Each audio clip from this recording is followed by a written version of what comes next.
আমরা আজ শুনব ইদ্রিস নবীর বিস্ময়কর ঘটনা। হজরত ইদ্রিস আলাইসাল্লাম ছিলেন আল্লাহর প্রেরিত মহান নবীদের একজন। তিনি ছিলেন আদম আলাইসাল্লামের প্রপৌত্র। আদম আলাইসাল্লামের ছেলে শীস আলাইসাল্লামের বংশধর ছিলেন ইদ্রিস আলাইসাল্লাম। তার নাম কুরআনুল কারিমে কয়েকবার উল্লেখ করা হয়েছে।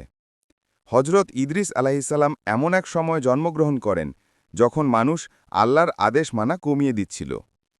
তিনি মানুষকে আবার সৎপথে ফিরিয়ে আনতে আল্লাহর নির্দেশে নবুয়ত পান। তিনি মানুষকে আল্লাহর একত্বে বিশ্বাস রাখতে, নামাজ আদায় করতে এবং ভালো কাজ করতে উপদেশ দিতেন। ইদ্রিস আলাইসাল্লাম ছিলেন অত্যন্ত জ্ঞানী ও প্রজ্ঞাবান।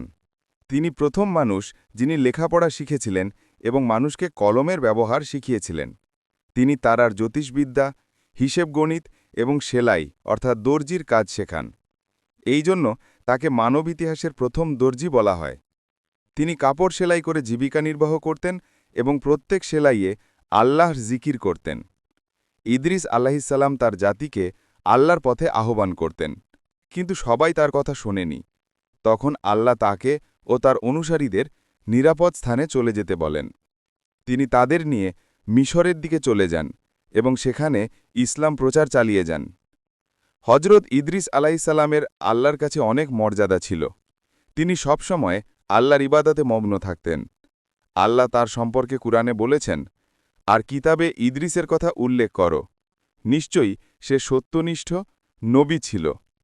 আমি তাকে উচ্চ মর্যাদায় উন্নীত করেছি। এই আয়াত থেকে বোঝা যায় যে আল্লাহ তাআলা তাকে আকাশে উন্নীত করেছিলেন। অনেক বর্ণনা অনুযায়ী ইদ্রিস আলাইহিসসালাম এখনও আকাশের চতুর্থ স্তরে অবস্থান করছেন, যেখানে রাসূলুল্লাহ সাল্লাল্লাহু আলাইহি ওয়াসাল্লাম মেরাজে গিয়েছিলেন এবং তার সঙ্গে সাক্ষাৎ করেছিলেন। হজরত ইদ্রিস আলাইহিসসালাম বলেছিলেন, যে ব্যক্তি আল্লাহর সন্তুষ্টির জন্য ধৈর্য ধারণ করে, আল্লাহ তাকে এমন স্থানে উন্নীত করেন যা সে কল্পনাও করতে পারে না। হজরত ইদ্রিস আলাইহিসসালাম ছিলেন পরিশ্রমী, ধৈর্যশীল ও আল্লাহভীরু নবী। তিনি মানুষকে সত্য, ন্যায় ও পরিশ্রমের শিক্ষা দিয়ে গেছেন। তার জীবন আমাদের শেখায়, জ্ঞান, ইবাদত ও পরিশ্রমই আল্লাহর সন্তুষ্টির পথ। আমরা সবাই আল্লাহর ইবাদত করার চেষ্টা করব, ইনশাল্লাহ।